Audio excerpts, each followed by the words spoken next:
د پښتو د شلمې پیړۍ د نثر یو هغه کتاب چې د کلاسیک اثر مقام یې ګټلی دی او ګمان کیږي چې د زمانې دوړې به یې په اسانۍ سره پټ نه کړي.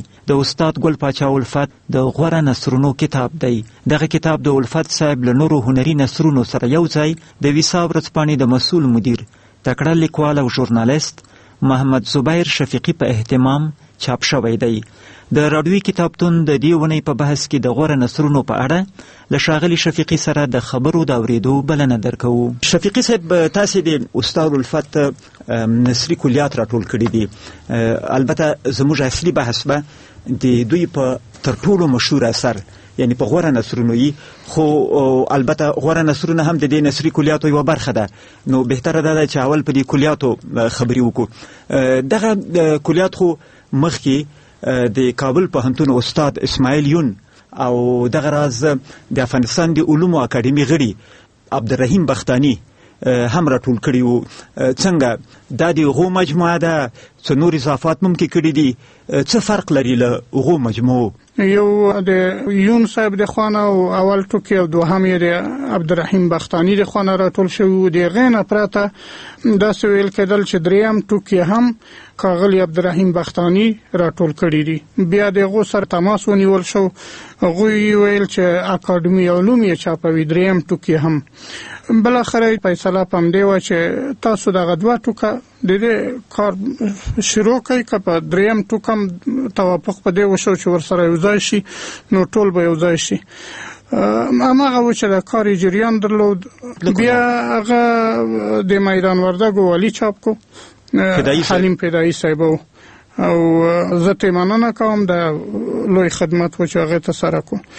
ښاغلی شفیقي، په دې کتاب کې البته کچه خو ډېره غټه ده، پوښتې هم ډېره ښایسته ده، کاغذ یې هم، خو دا راته معلومه نه ده چې ټوله څو مخه ده. ستاسې مخې ته خو پروت دی کتاب. په همدغه لویه کچه ټول 220 صفحې دی. تاسې د الفت صاحب دغه د نثرونه راټول کړي دي، اهتمام مو کړی دی، پخوا مو هم لوستي دي. تقریبا په دې خبره باندې ټول سلا دي چې د الفت صاحب په نثرونو کې د ټول نثرونه غوره دي، خو غوره نثرونه یې لا غوره دي. تاسې هم د دې نظریه موافق یاست؟ داسې ښکارېږي لکه د الفت صاحب د ټول نثر په مجموع کې د نثري کلیاتو غورچان چې وي. د غوره نثرونو بهتري او هغه د شهرت وجه زه فکر کوم دا ده چې ټول نثرونه یې لنډ، هنري او ټول په یوه کچه ډېر اوچت نثرونه دي. ښاغلی شفیقي، غوره نثرونه ما هم لوستي دي او څو ځله مې لوستي دي. په ادبي لحاظ مختلف کمالونه لري، خو ځینې مشترک خصوصیات چې ما پکې ولیدل، یو خو د ده ټول نثرونه او من جمله د غوره نثرونه لیکنې ډېرې سلیسې دي، روانې ویل کېږي، یعنی ژبه یې د ویلو په وخت کې هېڅ تعقیب نه احساسوي. او دا زما غوندې خلک چې نطاقي کسب و کار دی، د هغو سلاسر ډېر خوښېږي، ځکه چې یو لیکنه چې په ویلو کې د تکلیفوي بیا یې هغه نطاقي هم سختوي. له دې علاوه د ده لیکنو کې ایهام ډېر و. د ده په اکثرو نثرونو کې داسې کلمې ډېرې پیدا کولی سو چې دوه معناوې ولري، یوه یې نږدې معنایي، یوه یې لرې معنایي. فرضاً یو ځای لیکلي و، البته دا د غوره نثرونو جمله نه ده، په یو بل کتاب کې و، د منطق په رساله کې و د استاد الفت. شروع یې همداسې وه، وایي دغه د منطق زاړه کتابونه چې لوستل کېږي، د طالب العلمان چې لولي، په دغو کې د منطق برخه کمه ده. او دلته دا د منطق برخه کمه ده، دوه معناوې لري. یو خو دا ده چې هغه د منطق علم پکې کم دی، نورې خبرې دي پکې، او بل دا معنا هم لري چې یعنې بې منطقه دي، نامعقولې خبرې پکې راغلي دي. دغسې یو شی د ده په نثرونو کې ډېر زیات دی. ایهام علاوه له دې طنز هم پکې ډېر دی، یو پټ طنز همیشه یې پکې د په لیکنو کې. ما پکې د تضاد صنعت هم ډېر ولیدو. فرضاً جګ برجونه به له کندو سره یادوي یو ځای، داسې متضاد شیان سره یو ځای کوي. البته دا د طنز په ایجاد کې هم لویه برخه لري. په غوره نثرونو کې دا و. علاوه له دې حسن تعلیل مې هم پکې ډېر ولیدو، یعنې داسې یو علت راوړل چې هغه واقعي علت نه وي، خیالي علت، هنري علت، خو ښایسته یي او په لوستونکي باندې، په اورېدونکي باندې ډېر اثر وکړي. مثلا هغه د غوره نثرونو هغه ډېره یو مشهوره ټوټه یې ده چې ګمان کوم تحفه نومیږي، که د شاعر تحفه نومیږي، چې وایي تاسې به په یاد چې وای ورغلم د سره راپورته کوم ما ورته یو پوسټکی و د پړنګ مې ورکو یو پوسټین دوی چې د شاعر په تحفه باید همدغه سوي چې د ظالم هغه ته پښو لاندې وي پوسټکی ته پښو لاندې وي او هغه چې د مظلوم دی او باید واغوندي یو علت بیانوي خدا خو خیالي علت دی شاعرانه علت دی په لوستونکو ډېر اثر کوي. ما په هنري لحاظ دغه خصوصیات پکې ډېر لیدلي وو. نو که تاسې په هنري لحاظ نور ډېر عمده خصوصیات دي غوره نثرونه یادوي او بل په موضوعي لحاظ کرنا پې واچوي. غضنفر صاحب تاسو هغو ټکیو ته اشاره وکړه چې د استاد الفت په ټولو نثرونو کې په هنري نثرونو کې دا ښکاره دي.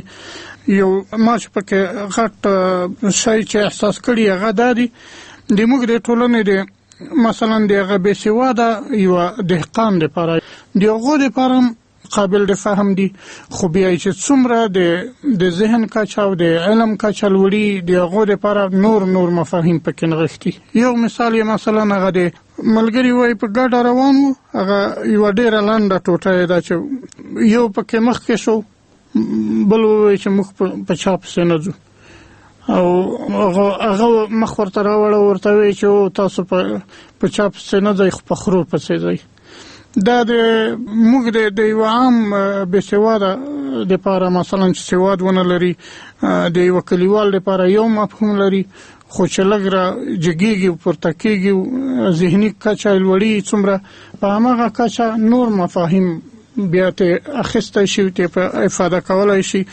دوهم د خپلې ټولنې شناخت ډېر په بامفهومه شکل یې مثلا دا یو مثال یې هغه د زیارت ډیوې دای چې وایي د جمعې مبارکه ورځ و او خلق زیارت ته تلل هلته به یې شامې بلولی و چې کلي ته راغلم ګورم چې د غریبانو کورونو کې تیاره ده.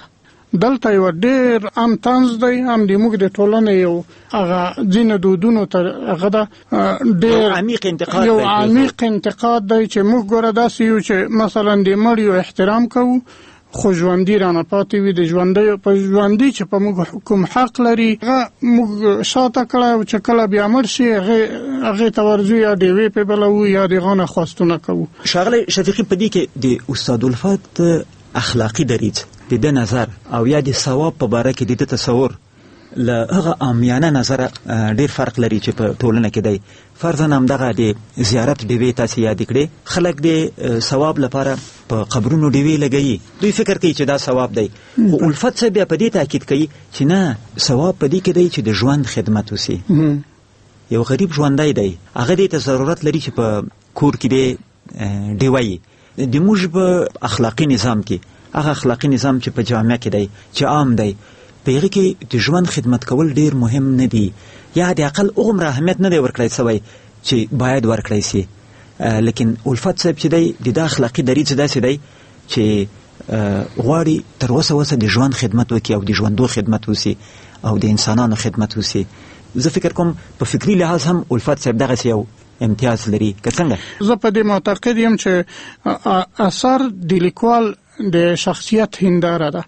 موږ که د دې نظره د استاد الفت اثارو ته وګورو استاد الفت یو داسې څوک راوځي داسې یو څوک به تصور کوو چې خیانت نه کوي د ظالم په مخ کې سرچیټای نه پیژني او د مظلوم ملاتړ دی چاپلوس او متملق عبادي شي د دربار سره جوړ نه دی او د خلقو هغه عام ذهنیت چې مخکې یادونه وشوه د زیارت ډیوې او دغه د دې سره د خرافاتو سره د خرافي مفکورو سره سخت په مبارزه کې دی.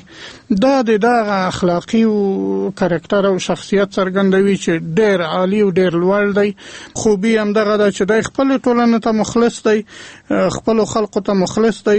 هغه څه یې لیکلي چې هغه درکړي چې د ټولنې په ګټه دی او داسې شی د ده په لیکنو کې د سر نه ته پایه چې سړی وګوري داسې یو شی نشي سړی پکې احساسولی یا لیدلی یا لوستلی چې ووایي چې دا نو د څه دپاره لیکل شوي. ښاغلی شفیقي استاد الفت په 1956 کال کې په مني کې په د مني په وروستۍ میاشت کې وفات شوی دی. ډېره موده کېږي چې الفت صاحب بیا هم د لیکوالو او د خلکو په اذهانو باندې اثر لري. د غوره نثرونو د تاثیر په حصه کې تاسو څه وایاست هم د سبک په لحاظ، هم د فکر په لحاظ، هم د فورم په لحاظ پښتو اوسنی ادبیات څومره ترې متاثر دي؟ په دې څه رڼا واچوئ. دا اوس که مثلا څوک ووایي چې په پښتو کې غوره نثر غواړم ولولم، او یا مثلا یو پوښتنه چا نه وشي چې په پښتو کې غوره نثر ماته راوښیه، زه فکر کوم چې لوی انتخاب به د ډېرې لویې برخې همدغه د استاد الفت نثرونه وي. اوس هم ځکه په همدغه د شاهکار آثارو یو خصلت همدغه دی چې د وخت په تېرېدو، د زمانې په تېرېدو هغه زړېږي نه. زه د فکر کوم چې دغه لوړ آثار، اوچت آثار، شاهکار آثار همغه دي چې د وخت په تېرېدو نه زړېږي، د انسان د خصلتونو په بنیاد لیکل شوي، د انسان د فطرت څرګندوی دي، د فطرت څرګندوی دي، نو بنا دوی پاتېدونې دي. خو ښاغلی شفیقي، د وخت په تېرېدو سره هر اثر له موږ لرې کېږي، له موږ فاصله نیسي، د زمانې دوړې او غبار ورباندې کینی په هغه اثر باندې، او خلک وروسته بیا هغه اثر ته په یو بله سترګه ګوري.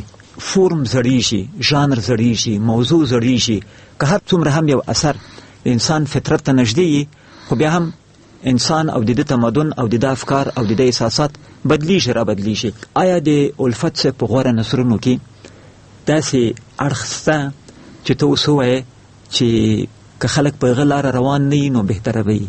زه دا نه وایم چې دغه نثرونه به دغسې تر اخره پورې پاتې وي چې لکه دا اوس چې دي، یا په خپل وخت چې و چې دا به بیخي شاهکار آثار نه. په دې اوس وخت کې څه وایاست؟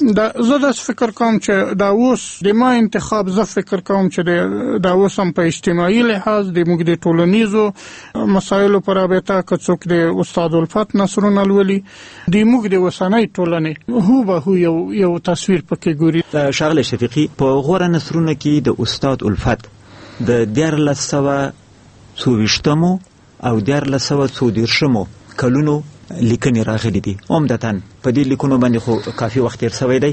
په هغه وخت کې د دغه کتاب له چاپېدو وروسته یا د دې کتاب د لیکلو په وخت باندې په پښتو کې ادبي ټوټې ډېرې زیاتې وې. ډېرو لویو لیکوالو به هم ادبي ټوټې لیکلې. خو نن سبا چې ګورو، هغه کسان چې موږ لوی لیکوال ګڼو معمولا ادبي ټوټې نه لیکي، نورو ژانرونو ته، نورو اصنافو ته ترجیح ورکوي. آیا د صنف په لحاظ داسې احساس نه کوي چې غوره نثرونه له موده لوېدلی فورم لري؟ زه فکر نه کوم، برعکس زه داسې وایم چې که د موږ د اوسني لیکوال هم هغه لاندې ټوټې هنري په همغه قوت د دغه خپل ټولنې انځور په همغسې قوت وړاندې کړی شي، همدومره شاید مینوال ولري، لوستونکي ولري. ښاغلی شفیقي، په 1434 کلونو کې، یعنې په هغو کلونو کې چې غوره نثرونه ورسره تعلق لري، په هغه وخت کې فرضاً استاد بینوا لوی لیکوالو، هغه د زړه خواله په نامه همداسې ادبي ټوټې ولیکلې. استاد خادم لوی لیکوالو، د په هغو کلونو کې یا لږ وروسته وړاندې خیالي دنیا ادبي ټوټې ولیکلې. استاد رشاد مرحوم چې په هغه وخت کې البته ډېر زلمی و تر دوی، خو بیا هم کله چې به ادبي نثرونه لیکل نو تر ډېره حده یې د ادبي ټوټو په فورم کې لیکلې. بیا وروسته د ظاهرشاه د دیموکراسۍ په زمانه کې، د جمهوریت په زمانه کې هم ځینو مطرح لیکوالو د ادبي ټوټو لیکلو ته ادامه ورکړه. خو اوس په دې اوسني کابل کې، په دې اوسني افغانستان کې چې 1484 کلونه پای ته رسیدلي دي او 1990 کال کې یو، آیا دغه مطرح لیکوال ادبي ټوټې هماغسې ډېرې لیکي که نه لیکي؟ آیا دغه فورم ته شانه ده اړولې؟ عمل کې وضعیت څنګه دی؟ عملا داسې دی، زه فکر کوم ډېر کم دی، کم یې لیکي. په د یوه شي زه باوري یم چې کیدای شي ځینې تغییرات راشي، خو هغه به موسمي وي. هنر دی او هنري قوت چې ولري، هر اثر په هر بڼه په هر فورم کې چې وي، زه فکر نه کوم چې هغه د وخت په تېرېدو زوړ شي. یو وخت چې تلویزیون راغی و عامه نظریه دا وه چې نور ورځپاڼو خپل هغه د لاسه ورکړ، خپل هغه کوم مقام یې چې درلود، لوستونکي چې درلودل، او یو دریزې چې په ټولنه کې د ذهنیت جوړولو پر رابطه درلود د غازیاتي نور ختمې دي ځکه تلویزیون راغی اوس چې انټرنیټ راغی هم دغه خبره هغه شوه چې تلویزیون او ورځپاڼې او د نور کتابونه دا زیاتې وخت لاړ خو اوس خلق پیږي چې کتاب خپل ځای لري تلویزیون خپل ځای لري ورځپاڼه خپل ځای لري دا نظر په خپل ورو ماتي انټرنیټ په خپل ځای لري یعنی یو شای دی بل شي ځای نشي نیولای خلای نشي ډکولای او رکیدای نشي شاغله شفیقي ورستی پښتنه می بیرته د الفت نثری کلیاتو په باره کې ده د الفت نثری کلیات چې تر دې د مخه چاپ شوی وو هر اقل په یو چاپ کې ما ولیدل چې د الفت صاحب سابق په ځینو مواردو کې په خپل حال نه وو ساتل شوی مثلا د الفت صاحب چې کوم خپل آثار دي په هغو کې ما د پر ویاکای نه دی لیدلی هغه د په ویاکای د پر په ځای هم راوړي یا مثلا که الفت صاحب لیکي چې کاش کې دا راغلی وای نو دا وای په الف نه لیکي وای لیکي وای نه لیکي خو ما دلته په الف هم ولیدو د الفت صاحب په یو نثري کلیاتو کې څنګه تاسو چې خپل د الفت صاحب نثري کلیات چاپول او اهتمام هم کاوه آیا دغه شانو ته متوجه وي او کوم عینن راوخیستل د څنګه چې چاپی شي د کلیاتو لومړی ټوکی استادیون راټول کړی او دوهم یې ښاغلی عبدالرحیم بختانی په لومړي ټوک کې زه فکر کوم چې املا او سبک ته تغییر ورکړ شوی